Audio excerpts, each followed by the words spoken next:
Hello বন্ধুরা, welcome back to my channel. তো আজকে আমি আর মা মিলে বড় পিঠে বানাচ্ছি। এই দেখো বন্ধুরা, মা আর আমি মিলে এই যে বড় পিঠে বানিয়েছি। মা বানিয়েছে, কেমন হয়েছে বলবে।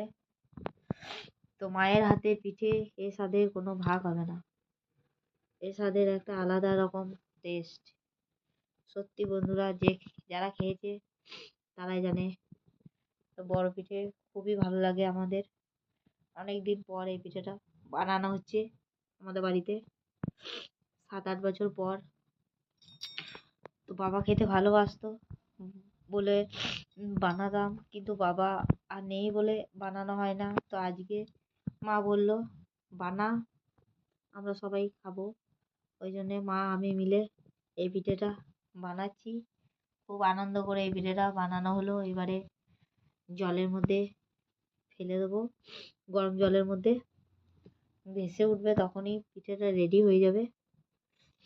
তো বন্ধুরা দেখো, দারুণ সুন্দর টেস্ট, একদম খেতে খুব ভালো লাগে এই পিঠেটা। গুড় দিয়ে যে যেমনভাবে খায়, দুধের মধ্যেও ফেলে দিতে পারে, ভালো লাগে।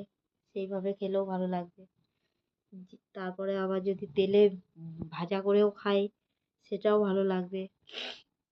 মশলা দিয়ে অন্যরকম একটা স্বাদ।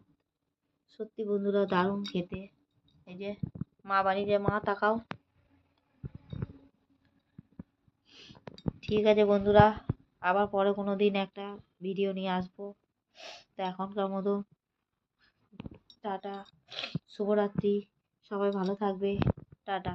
বন্ধুরা জল দিয়ে দিলাম এর মধ্যে, কড়াইয়ের মধ্যে। তো জলটা যখন ফুটবে তারপরে পিঠেগুলো এর মধ্যে ফেলে দেবো। বন্ধুরা জলটা গরম হয়েছে কিনা আমি দেখছি, একদম ফুটবে।